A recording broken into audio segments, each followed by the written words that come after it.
The massive chamber floated in space, orbiting the neutral world called Axis Prime. Inside, 7 alien races sat in a circle. They called themselves the Galactic Council. They had ruled this part of space for 10,000 years. Today they had a problem. That problem was humanity. High Chancellor Vexitar stood at the center of the chamber. His 4 eyes glowed red with anger. His scaled skin rippled as he spoke. The humans refuse our demands. They will not leave the colony world they call New Jeju. The other council members shifted in their seats. Some looked annoyed. Others looked amused. War Master Kulmath, a being made of living crystal, clicked his limbs together. The sound echoed in the chamber. Let me understand this correctly. The humans have been in space for only 50 years. They dare to challenge us? Ambassador Hyun Kim stood in the visitors' area. She was the only human in the chamber. She wore a simple gray uniform. Her face showed no emotion. She had heard these insults before. The aliens thought humans were primitives. They thought humans were lucky to have discovered faster than light travel. They thought humans should be grateful just to exist in their galaxy. Vextar turned his massive head toward her. Ambassador Kim, your people are young, foolish. You do not understand how this galaxy works. The Council has spoken.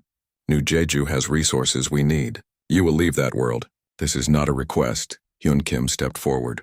Her voice was calm and clear. New Jeju is a human colony. We built those cities.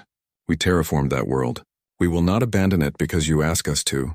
The chamber erupted in strange sounds. Some aliens made clicking noises. Others rumbled deep in their throats. They were laughing at her. A small alien with too many arms slapped its seat. Did she say will not? Does the infant think it can say no to adults? War Master Kulmath brought up a holographic display. It showed 2 fleets. One side had 300 warships. The other side had 47. Look at this, Ambassador. Look at the numbers. Our Drexian fleet alone could crush your entire defense force. Your technology is primitive. Your ships are slow. Your weapons are weak, the hologram changed. It showed battle simulations.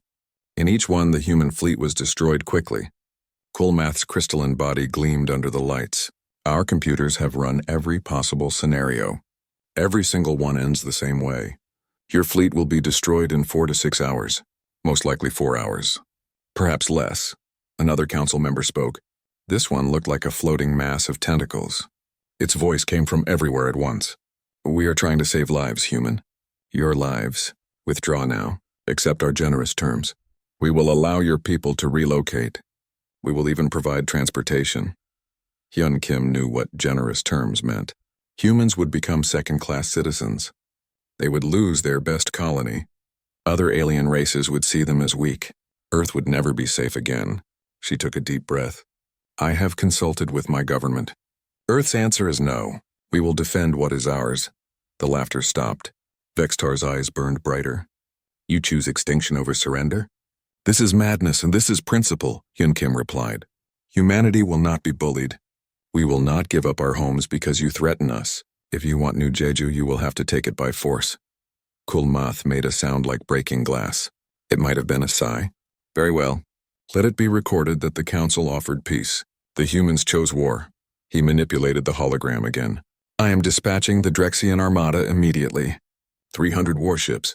They will arrive at New Jeju in 2 standard days. I recommend your people use that time to evacuate civilians. Hyun Kim felt her heart pounding, but her face remained calm. We will use that time to prepare our defense. More laughter filled the chamber. Vextar leaned forward. Prepare? With 47 ships? Against 300? Ambassador, I almost admire your courage. Almost. But courage without wisdom is just stupidity. The council began to vote. Each alien representative pressed a symbol. The hologram displayed the results. 7 votes. All in favor of military action. It was unanimous. War Master Kulmath spoke formally. The Galactic Council authorizes military force against the human colony of New Jeju. The Drexian Empire will carry out this action. The goal is to remove human presence from that world and remind all species of the Council's authority. Hyun Kim was escorted out of the chamber. As she walked down the long corridor, she could still hear them talking. They discussed how to divide New Jeju's resources. They talked about where to send the human refugees. They were already planning victory celebrations. Not one of them considered the possibility of losing. In her small ship, Hyun Kim activated the secure communication system. A face appeared on the screen. It was Commander Ji-won Park. She commanded the human defense fleet at New Jeju. "Ambassador, we watched the whole thing. The council voted for war." "Yes," Hyun Kim said. "They're sending 300 ships. They expect to win in 4 hours," Commander Park smiled. It was not a kind smile. It was the smile of someone who knew a secret. 4 hours. How generous of them. "Did you deliver our message exactly as planned?" "Word for word," Hyun Kim confirmed. "I told them we would defend what is ours. They think I was being emotional, desperate." "Good," Park said. "Let them think that. Let them believe we're scared primitives making a final stand. The longer they underestimate us, the better." She leaned closer to the camera. "Did Kolmuth show his battle simulations?" "He did, very detailed." "Very confident," Park laughed. It was a cold sound. Of course he was confident. He based those simulations on our old combat doctrine. The one we used 5 years ago. He has no idea what we've developed since then. He has no idea what's waiting for his fleet. Hyun Kim allowed herself a small smile. "I almost feel sorry for them, almost." "Don't," Park said. "They had every chance to negotiate fairly. They chose threats instead. They chose to treat us like children. Now they're going to learn a very expensive lesson." She stood up. "I need to brief my captains. 2 days isn't much time to finalize our preparations." "Commander," Hyun Kim said, "I know the plan. I know what you're capable of. But 300 ships against 47. Those are terrible odds."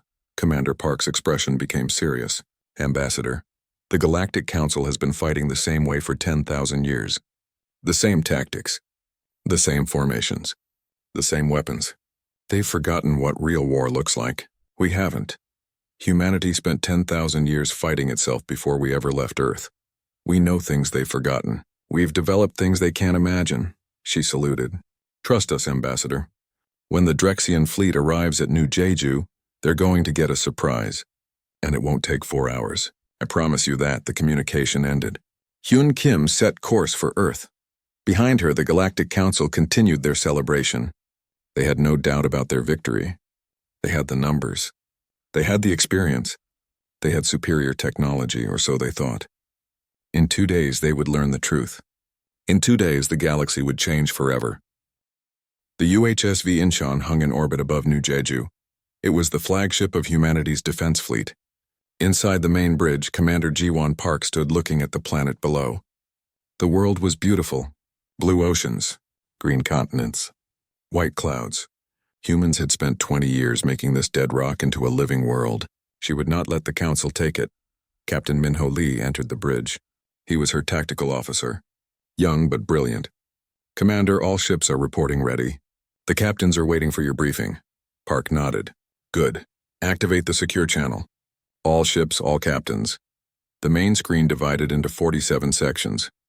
Each showed a different captain. Some were young. Some were old. Some looked nervous. Some looked eager. All of them looked determined. These were the people who would fight for humanity's future. "Captains," Park began, "you all know what's coming. 300 Drexian warships. They'll be here in 36 hours. The Galactic Council expects us to be destroyed in 4 hours after battle begins. I'm here to explain why they're wrong." She brought up tactical displays. "The Council thinks they know everything about human combat. They've watched recordings of our training exercises. They've analyzed our old battles. They think they understand how we fight. But what they watched was theater. What they analyzed was fiction. We've been preparing for this fight since the day we joined the galactic community." Captain Minho Lee took over the presentation. "For 5 years, we've been studying every battle the Galactic Council ever fought. We found something interesting. They never change. Same formations, same tactics, same responses to every situation. They fight like machines following a program," Park continued. "They rely on energy shields to protect their ships. Those shields can stop energy weapons. They can stop missiles. They've used the same shield technology for thousands of years. It works, so they never improved it. That was their first mistake." Dr. Sora Choi appeared on one of the screens. She was humanity's chief science officer. "We found a weakness in their shields. Energy shields work by creating a barrier of charged particles. But we discovered something. Quantum entangled particles can pass through that barrier. We built weapons using this principle. Our torpedoes will phase right through their shields. Several captains looked surprised. One spoke up. Dr. Choi, are you saying our weapons will ignore their defenses completely? Exactly, Choi replied. Their shields will be useless. When they realize this, they'll try to adapt. But adaptation takes time. Time they won't have, Park smiled. That's our second advantage, speed. She gestured to another screen. Engineer Daeho Kang appeared. He looked tired but excited. Engineer Kang, explain the Gwangju drive. Kang's face lit up. We took the basic FTL drive and modified it. Heavily. Normal FTL requires careful calculations. You plot a course, you jump. You wait to recharge. It takes minutes. Our new drive can make micro jumps. Small jumps, just a few thousand kilometers. And we can do them every few seconds. A captain asked, what good are short jumps in combat? Kang grinned. Imagine you're fighting an enemy. They lock weapons on your position. You jump 2,000 kilometers to the left. Their weapons fire at empty space. Before they can retarget, you jump again. You appear behind them. You fire, you jump away. They can't track you. They can't predict where you'll be. You become impossible to hit. Captain Minho Lee brought up combat simulations. We call it Swarm Pattern Omega. Our ships will jump in, attack, jump out. Jump to a new position. Attack again. The Drexian fleet will face threats from every direction at once. Their sensors won't be able to track us. Their weapons will always be targeting where we were, not where we are. The captains watched the simulation. It showed human ships blinking in and out of existence, appearing, firing, disappearing. The simulated enemy fleet fell apart in minutes. Some captains started to smile. Others looked amazed. Park let them absorb the information. Then she spoke again. There's more. The Council's ships are big, powerful, impressive, but they're also slow. They're designed for traditional warfare, ship to ship, long range. Their doctrine says maintain formation, concentrate firepower, support each other. She zoomed in on the Drexian fleet formation. Look at this. 300 ships, arranged in a standard battle wall. They'll approach in this formation. They'll maintain it during combat, because that's what their doctrine says to do. They've done it this way for 10,000 years. Our ships are smaller, Park continued. Faster, more maneuverable. We don't follow their rules. We don't maintain formation. Each of our captains has independent authority. You can make decisions in real time. You can adapt. You can improvise. They can't. Their commanders must follow doctrine. Their captains must obey orders. They're rigid. We're flexible. Dr. Sora Choi added more information. We've also analyzed their communication systems. They use standard encrypted channels. We broke their encryption 3 years ago. During the battle, we'll hear everything they say. Every order. Every report. Every panic call. We'll know what they're planning before they do it. Park walked closer to the screen. Now let's talk about combat doctrine. The Council has been at peace for most of its existence. When they fight, it's against primitive species. Species with no FTL, no advanced weapons. They're used to overwhelming victories. They've never faced a peer opponent. They've forgotten what real war looks like, she paused. Humanity is different. We spent 10,000 years fighting each other on Earth. We've fought with sticks, with swords, with guns, with missiles, with everything we could invent. We've studied war. We've perfected it. We know tactics they've never seen. We know strategies they can't imagine. Captain Minho Lee brought up more displays. Every human captain has studied Earth's military history, naval battles, air combat, tank warfare, guerrilla tactics. We've adapted all of it for space combat. The Council thinks space combat is simple. We know it's chess in 3 dimensions. And we're grandmasters. A captain asked, Commander, what about their numbers? 300 ships is still 300 ships. Even with our advantages, can we really win? Park's expression became serious. That's a fair question. Yes, they have numbers. But numbers only matter if you can use them. Their formation means only the front ships can fire at us. The ships behind them are useless. They're too bunched together. If we scatter them, they can't support each other. She brought up another simulation. Here's what will happen. They'll arrive in formation. We'll scatter. They'll think we're panicking. They'll pursue. That's when we strike. We jump into the middle of their formation. We fire our quantum torpedoes. Their shields fail. Their ships start exploding. They'll try to regroup. We won't let them. We'll be everywhere at once, appearing, attacking, disappearing, Dr. Sora Choi spoke again. We've calculated the probabilities. If everything works as planned, we can destroy or disable half their fleet in the first 10 minutes. After that, it's just cleanup. Lieutenant Bora Yoon, the weapons officer, appeared excited. Commander, request permission to speak. Go ahead, Lieutenant.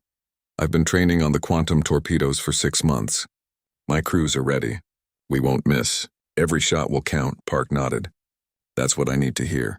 Because we won't get a second chance. If we fail, Earth loses its best colony. Worse, we lose our credibility. Every alien species will see us as weak. They'll think they can push us around. We can't allow that. She stood straight. This battle isn't just about New Jeju. It's about humanity's place in the galaxy. The Council thinks we're children playing with adult toys. They think 50 years of FTL travel makes us infants. They forgot that we had 10,000 years of civilization before we left Earth. They forgot that we split the atom before we reached our own moon. They forgot that we've never surrendered to impossible odds. Captain Minho Lee smiled. They're about to remember. Park addressed all the captains. Each of you has detailed battle plans. Study them, know them. But remember, plans change when fighting starts. That's why I chose you. You can think. You can adapt. You can make the right decisions in the moment. The Drexians can't. They'll follow their doctrine even when it's killing them. She placed her hand over her heart. We fight for New Jeju. We fight for Earth. We fight for every human who dared to dream of the stars. The Council predicted our defeat in hours. I promise you this. We'll end this battle in minutes. Not because we're stronger, but because we're smarter, because we're faster, because we're human. The captains saluted. Park could see it in their eyes. They believed. They were ready. She dismissed them to prepare their crews. As the screens went dark, Captain Minho Lee remained. Commander, do you think they suspect anything? Park shook her head. No, the Council is arrogant. They think they know everything. That arrogance will destroy them. She looked at the tactical display. 35 hours until they arrive. Make sure everyone gets rest. When the battle starts, it will be intense. Minho Lee nodded and left. Park stood alone on the bridge. She looked at New Jeju again. Soon this beautiful world would be a battlefield, but it would remain a human world. She would make sure of that. Fleet Commander Zarvek stood on the bridge of his flagship. Around him, 300 Drexian warships moved in perfect formation. They had just arrived at New Jeju. The human colony world hung in space before them. It looked peaceful. That would change soon. His tactical officer made a clicking sound. Commander, we detect 47 human vessels. They're in standard defensive orbit around the planet. Their weapons are powered, but shields are at minimum. Zarvek felt satisfaction. The humans were exactly where War Master Kulmath predicted they would be. Everything was going according to plan. Open communication channel. Let me speak to their commander. On the screen, a human woman appeared. She wore a gray uniform. Her face showed no emotion. This is Commander Jiwon Park of the UHSV Incheon. State your business. Zarvek spoke slowly, as if talking to a child. Commander Park, I am Fleet Commander Zarvek of the Drexian Empire. I represent the Galactic Council. You know why I am here. Your government has refused to evacuate New Jeju. I am authorized to remove you by force. Park's expression didn't change. This is human territory. You have no authority here. I have 300 warships, Zarvek replied. That is all the authority I need. I will give you one final chance. Surrender now. Allow your people to evacuate. No one needs to die today. Park leaned forward slightly. Negative. Come and take it, Zarvek felt a flash of anger. These primitives dared to challenge him? Very well. You have chosen extinction. Let it be on your conscience, he cut the communication. All ships battle formation. Prepare to engage. Target the human vessels. Destroy them. His fleet moved forward. 300 massive warships. Their shields glowed with power. Their weapons charged. This would be quick. This would be easy. The humans would regret their foolishness. On the UHSV Incheon, Commander Park watched the Drexian fleet approach. Captain Minho Lee stood beside her. They're coming in tight formation, just like we predicted. Good, Park said. Lieutenant Yoon, status on quantum torpedoes. Lieutenant Bora Yoon checked her weapons panel. All systems green. Torpedoes loaded and ready. All ships report weapons hot. Park took a deep breath. This was it. Everything they had prepared for. All ships execute scatter pattern. Make it look random. Make them think we're panicking. The human fleet broke apart. Ships flew in different directions. Some went up. Some went down. Some accelerated away from the planet. To the Drexians, it looked like chaos. It looked like fear. Zarvek watched the human ships scatter. He made a satisfied sound. Look at them run. They realize they cannot win. Pursuit formation. Hunt them down. Leave none alive. His fleet broke formation to chase the fleeing humans. The ships spread out, each group targeting different human vessels. This was even easier than expected. The humans were cowards. They were running like frightened animals. On the Inchin, Captain Minho Lee counted down. Enemy formation broken. They're spreading out to pursue. They've taken the bait. Park smiled coldly. All ships activate Guangzhou drives. Execute swarm pattern Omega. Show them what humans can do. In an instant, everything changed. The fleeing human ships disappeared.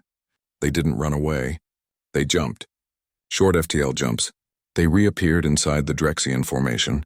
Suddenly, human ships were everywhere, in the middle of the enemy fleet. Above them. Below them. Between them, Zarvek's eyes widened. What? How did they? Sir! His tactical officer screamed. They're inside our formation. Multiple contacts. Sensors can't track them properly. Lieutenant Borayun fired the first shot. A quantum torpedo launched from the Incheon. It flew toward a Drexian dreadnought. The enemy ship's shields were up. Full power. The shield should have stopped the torpedo. It didn't. The torpedo phased through the shield like it wasn't there. It hit the hull. It detonated inside the ship. The Drexian dreadnought exploded. A massive fireball in space. Debris scattered in all directions. Impossible, Zarvek shouted. Their weapons penetrated our shields. How? More torpedoes fired. Human ships appeared, fired, disappeared. Every shot hit. Every shot killed. Drexian warships exploded one after another. Their shields meant nothing. Their armor was useless against weapons that detonated inside their hulls. Captain Minho Lee coordinated the attack. Corvette Squadron, target the cruiser group on the left. Destroyer Squadron, take the battleships on the right. Keep jumping. Don't stay in one place more than 3 seconds. Human ships blinked in and out of existence. They appeared behind Drexian vessels, fired at point-blank range, jumped away before return fire could hit them. The Drexians tried to target them. By the time they locked weapons, the human ships were gone, reappearing somewhere else. Attacking from a new angle, Zarvek tried to rally his fleet. All ships return to formation. Concentrate firepower. Protect each other. But his ships couldn't reform. Human vessels were everywhere. Drexian ships trying to regroup collided with each other. Some fired at friendly ships by mistake.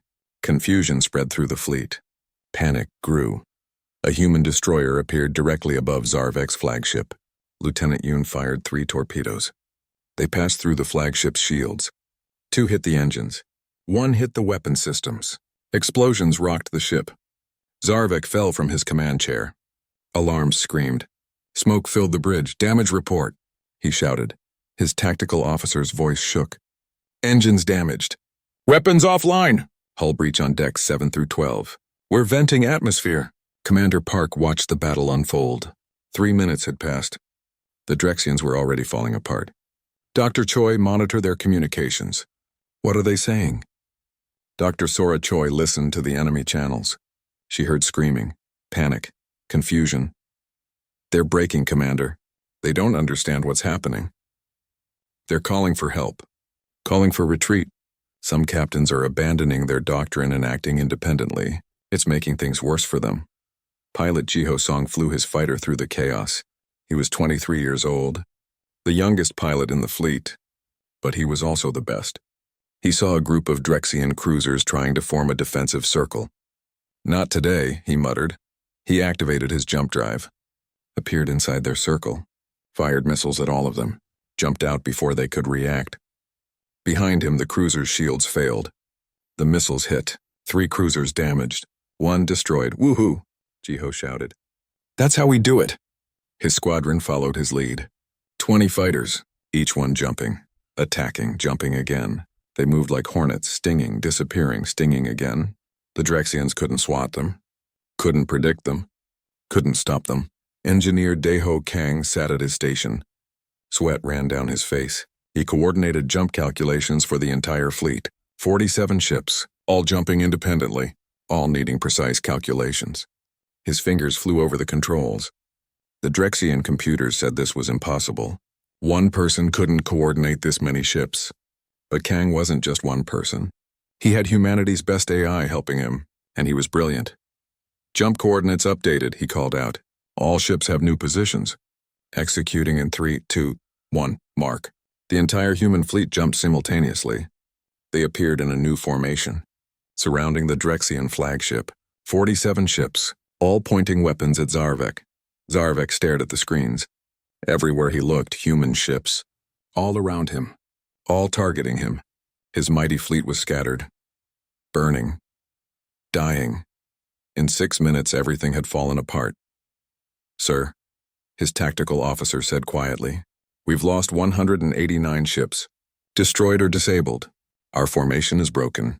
Our shields are useless. We cannot win this battle. Zarvek felt something he had never felt before. Fear. Real fear. These humans had destroyed the Drexian Empire's proud fleet in minutes. Not hours. Minutes. They had technology the Council didn't know about. Tactics the Council had never seen. They fought like demons. Like nothing he had ever faced. Commander Park opened a channel. Her face appeared on every Drexian ship's screen. Drexian fleet, this is Commander Park. You came here to destroy us. You came with overwhelming numbers. You came with confidence. You were wrong. Your shields are useless. Your tactics are outdated. Your doctrine is your weakness, she paused. I'm sending this message on all Council channels. I want every member of the Galactic Council to hear this. Humanity will not be pushed. We will not be conquered. We will not be underestimated again. You predicted our defeat in hours. We ended this battle in 11 minutes. She looked directly at the camera. Leave now. Take your survivors. Go back to your council. Tell them what happened here. Tell them humanity has earned its place in this galaxy. Tell them we're not children. We're warriors, and we will defend what is ours. Zarvek's tactical officer looked at him. Sir, what are your orders? Zarvek had no pride left, only survival instinct. All ships. Emergency jump, retreat, get us out of here. The surviving Drexian ships activated their FTL drives. They jumped away, fleeing in all directions, running from the humans they had come to destroy. Zarvek took one last look at the human fleet. 47 ships, not one destroyed. Only 3 showed damage. His fleet had lost almost 200 ships. The Drexians jumped to safety. The battle was over. Humanity had won. Commander Park allowed herself a small smile. All ships stand down from combat alert. Damage reports? Captain Minho Lee checked the displays. Minimal damage across the fleet. No casualties. No ships lost. The Galactic Council chamber was silent. All 7 members sat frozen in their seats. They had watched the battle. Every moment of it. They had seen their mighty Drexian fleet destroyed in 11 minutes. 11 minutes. Not hours. Not days. Minutes. High Chancellor Vexitar's 4 eyes were wide with shock. His scales had turned pale. He could not speak, could not process what he had witnessed. The humans had done the impossible. They had crushed a fleet 300 strong with only 47 ships. War Master Kulmuth's crystalline body had stopped glowing. He stared at the tactical displays. His calculations had been wrong. Completely wrong. His simulations had predicted human defeat. Instead, he had watched Drexian defeat. Total defeat. Humiliating defeat. How? He whispered. How did they do this? The tentacled council member spoke, its voice shaking. Their weapons. They bypassed our shields completely, as if our defenses didn't exist. And their ships, another member added. They moved impossibly fast, appearing and disappearing. Our sensors couldn't track them. Our weapons couldn't hit them. Vextar finally found his voice. We underestimated them. We thought they were primitives. We thought 50 years of FTL travel made them weak. We were wrong. Terribly wrong. On the UHSV Incheon, Commander Ji-won Park walked through the ship. Her crew smiled at her, saluted her. She had led them to victory. She had protected New Jeju, but the battle wasn't truly over. Not yet. Now came the harder part, making sure this never happened again. Captain Minho Lee joined her in the strategy room. Commander, we're receiving messages from Earth, from the colonies. From everywhere. Everyone wants to know what happened. How we won. Park sat down. Let them wonder for a bit. Right now, I want to talk about the next phase. The Council saw what we can do. That changes everything. Dr. Sora Choi entered the room. Behind her came Engineer Daeho Kang. They both looked tired but happy. The quantum torpedoes worked perfectly, Choi said. Not a single malfunction. Every shot phased through their shields exactly as designed. Kang added, the Gwangju drive performed beyond expectations. We executed over 2,000 micro-jumps during the battle. 0 failures. The Drexians never adapted. They couldn't. Because they're not trained to adapt, Park said. That's their weakness. They follow doctrine. They follow rules. When the rules stop working, they don't know what to do. Lieutenant Boryun arrived with more reports. Commander, I've been analyzing the Drexian response times. When we first used the quantum torpedoes, it took them 43 seconds to realize their shields were failing. By the time they tried to compensate, we had already destroyed 50 ships. Park nodded. 43 seconds. In modern combat, that's a lifetime. Their command structure is too rigid. Orders flow from the top down. Individual captains can't make quick decisions. They wait for orders. Orders that come too late. Minho Lee brought up tactical footage from the battle. Look at this moment. 6 minutes in, a group of Drexian cruisers tried to form a defensive circle. Good tactic, actually. But it took them 90 seconds to complete the formation. In that time, pilot Jiho Song jumped inside their circle and attacked. They were so focused on following the formation order that they didn't react to the immediate threat. Speaking of Jiho, Park said, where is he? Probably celebrating with his squadron, Kang laughed. That kid is fearless. Crazy, but fearless. At that moment, pilot Jiho Song was indeed celebrating. His fighter squadron had gathered in the hangar bay. They were young, full of energy. They had just won humanity's first major space battle. Jiho stood on top of his fighter, arms raised in victory. Did you see their faces? He shouted. They had no idea what hit them. We were like ghosts, appearing, shooting, disappearing. They couldn't touch us. His wingman, a pilot named Quan, laughed. When you jumped inside that defensive circle? That was insane. I thought you were going to get killed. Nah, Jiho grinned. I knew they couldn't react fast enough. They're too slow. Too predictable. We're faster. We're smarter. We're human. The squadron cheered. They had every right to celebrate. They had fought brilliantly. But in the strategy room, the senior officers were already thinking about the future. Dr. Choi pulled up communication intercepts. I've been analyzing the Drexian communications during the battle. Listen to this. She played a recording. It was Zarvek's voice shouting in his alien language. The translation appeared on the screen. How are they doing this? This is impossible. Our shields should stop everything. Where did they get this technology? Choi played another clip. A different Drexian captain. We're being attacked from all sides. I can't track them. They're everywhere at once. Request immediate assistance. And another. My entire squadron is gone. In 30 seconds! We need to retreat. We need to... The transmission ended in static. Park listened carefully. Fear, confusion, desperation. They've never experienced this before. For 10,000 years, the Council has won every battle. They've forgotten what defeat feels like. They'll remember now, Minho Lee said grimly. Back in the Council chamber, an emergency session had begun. Representatives from all member species had gathered. They demanded answers. They demanded explanations. They demanded to know how the humans had achieved this victory. Ambassador Hyun Kim stood before them. She had returned from Earth. Now she faced the Council again. But this time everything was different. This time the Council was afraid. Vextar spoke first. His voice had lost its arrogance. Ambassador Kim, your fleet has defeated our forces. We did not expect this outcome. No, Hyun Kim said calmly. You expected to destroy us in 4 hours. You were very confident, very certain.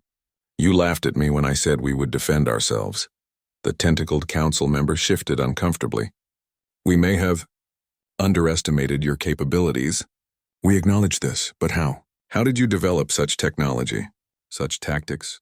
Hyun Kim walked closer to the council seats. You want to know our secret? It's simple. We didn't rely on ancient technology.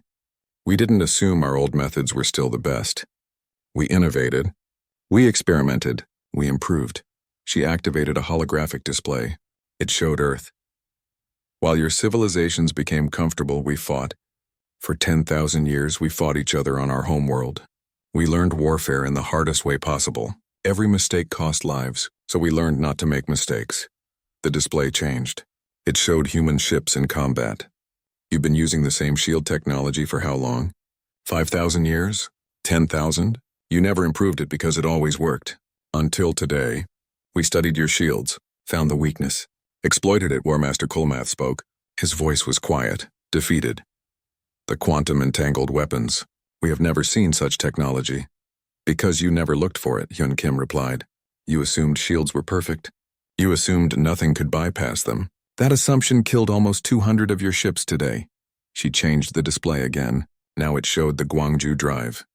Your FTL drives are powerful, reliable, but slow to recharge. Why? Because you designed them for long-distance travel, not for combat. We designed our drives for war, for rapid deployment, for tactical advantage. A small alien with multiple arms spoke up. Your ships moved impossibly fast, jumping constantly. Our calculations say that should be impossible. The power requirements alone are well within our capabilities, Hyun Kim interrupted. Because we built our ships differently, smaller, more efficient. You build massive dreadnoughts because you think size equals power. We build ships that can move, that can adapt, that can survive. Vextar leaned forward. Ambassador, please understand. The council meant no disrespect. We simply did not know. You didn't know because you didn't ask, Hyun Kim said sharply. You assumed. You looked at humanity and saw primitives. You saw a species that discovered FTL only 50 years ago. You didn't see the 10,000 years of civilization before that. You didn't see the wars we fought, the lessons we learned, the determination that drove us to the stars. She stood tall. Commander Park sent a message during the battle. I believe you all heard it. Let me repeat the important part. Humanity will not be pushed. We will not be conquered. We will not be underestimated again. The council members looked at each other. They had no response. What could they say? The humans had proven their strength, had demonstrated their capability, had earned respect through victory. On the Inchin, Engineer Kang was explaining the battle to the engineering crew. The Drexians had one chance to win. If they had scattered immediately, if they had abandoned their formation, if they had fought as individuals, they might have made it harder for us. But they didn't, someone said. No, Kang agreed. They followed doctrine, even when doctrine was killing them. That's the difference between them and us, we think. They follow rules. Dr. Choi added. Their entire military philosophy is based on overwhelming force. Big ships, big fleets, big weapons. They win by being bigger, but we prove that smart beats big. Fast beats powerful, adaptable beats strong. Commander Park received a message from Earth Command. The president wanted to speak with her. She took the call in her private office. The president's face appeared on the screen. Commander Park, congratulations on your victory. Thank you, Madam President, Park replied. The council is in chaos. They're scared. They don't know what to do about us anymore. What's your assessment? 3 weeks had passed since the Battle of New Jeju. The galaxy had changed in those 3 weeks. News of humanity's victory had spread to every civilized world. The story grew with each telling. The humans who defeated 300 ships with 47. The primitives who humbled the mighty Galactic Council. In the council chamber, an emergency summit was taking place. All 7 member species had sent their highest representatives. But today there was an 8th delegation, humanity. And this time the humans were not standing in the visitors' area. Ambassador Hyun Kim sat at the council table. Beside her sat Representative Eun Han, Earth's new military liaison. Behind them stood Commander Ji-won Park, now promoted to Fleet Admiral. The humans sat as equals. The council had no choice but to accept this. High Chancellor Vextar called the meeting to order. His voice was different now, respectful, cautious. This summit has been called to address the new reality of our galaxy. 3 weeks ago, the human defense fleet defeated our Drexian armada at New Jeju. The battle lasted 11 minutes. We lost 197 ships. The humans lost none, he paused. The chamber was silent. The council owes humanity an apology. We underestimated you. We threatened you. We attempted to take your colony by force. We were wrong. On behalf of the Galactic Council, I formally apologize. Ambassador Hyun Kim stood. The council's apology is accepted. But apologies are not enough. Actions must follow words. Earth has demands. War Master Kulmath's crystalline body dimmed. What demands? First, Hyun Kim said, full recognition of all human territorial claims. New Jeju and all other human colonies are sovereign territory. The council will never again attempt to take them. The council members looked at each other. Vextar nodded. Agreed. Your territories are recognized. Second, Hyun Kim continued, Earth requests a permanent seat on this council, not as junior members, not as observers, as full equals with voting rights. This caused murmurs among the council members. The tentacled being spoke. A permanent seat? That is unprecedented. No species has joined the council in 5,000 years. Representative Yoon Han stood up. She was a former military commander herself. Her voice was firm.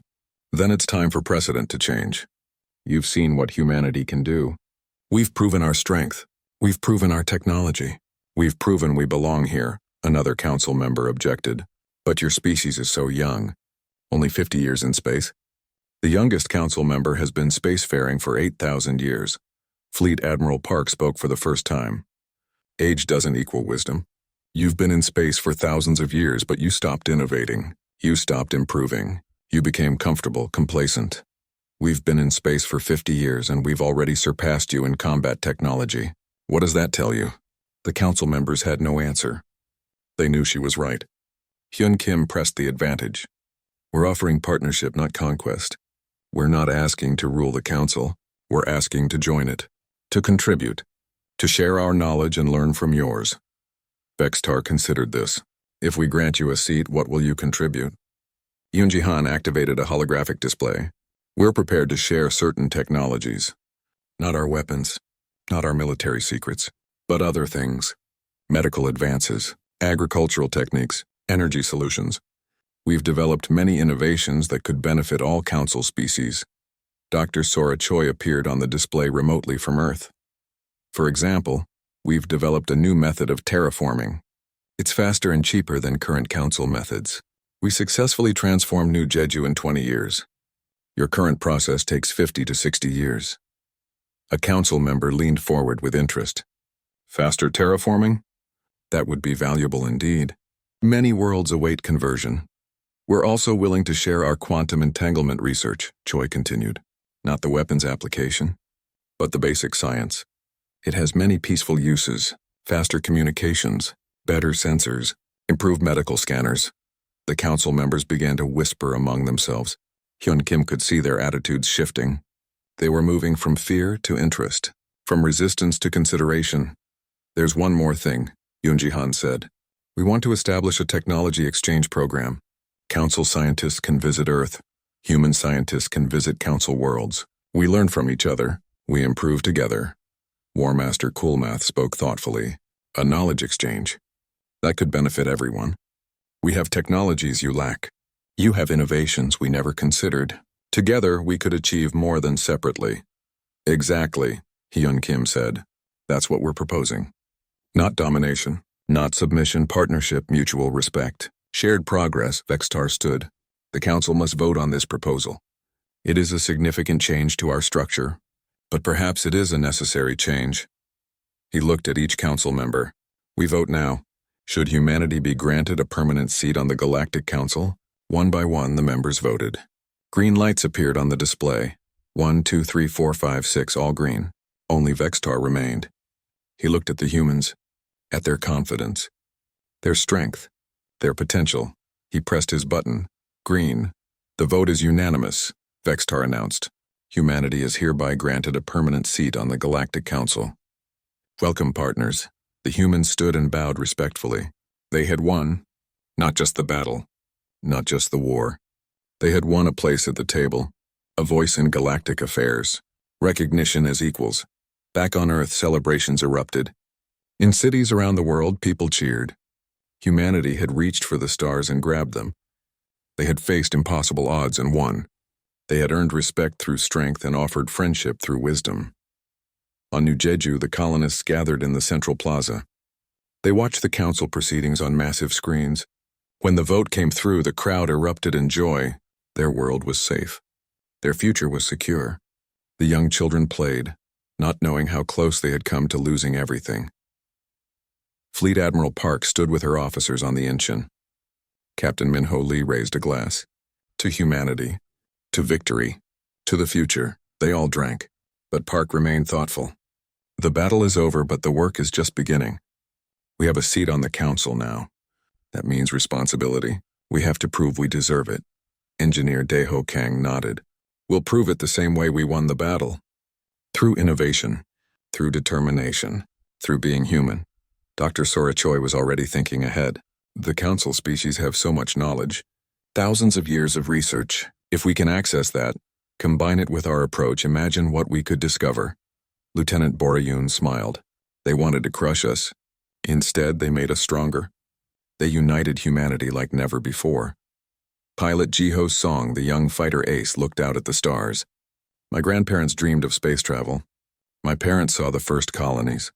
I fought in humanity's first space battle. I wonder what my children will see. Whatever they see, Park said, it will be a future we earned, not given to us, not allowed by others, earned through courage and sacrifice. 3 months later, the first technology exchange began. Human scientists visited the Council's great library world. They saw knowledge collected over 10,000 years. They learned about ancient civilizations, about technologies humanity had never imagined, about the vast complexity of the galaxy. Council scientists came to Earth. They toured human cities, visited human laboratories, met human innovators. They were surprised by what they found. Humanity's approach to science was different, faster, more experimental, less cautious. The humans tried things that council scientists would never attempt. Sometimes they failed, but when they succeeded spectacularly. A Drexian scientist named Kolvar worked with Dr. Choi in her laboratory. He watched her experiment with quantum fields. She combined theories in ways he had never considered. Dr. Choi, you are very brave. This experiment could fail catastrophically. Choi smiled. It could, but if it succeeds, we'll revolutionize power generation. That's worth the risk. But the calculations, Kolvar protested. There's a 17% chance of containment failure. 17% is pretty good odds, Choi laughed. We've tried things with worse chances. Kolvar was shocked. Your species accepts such risks? How do you think we got to space so fast? Choi asked. We take calculated risks. We try new things. Sometimes we fail, but we learn from failures. We improve. We try again. Kolvar thought about this. My people have become risk-averse. We follow proven methods.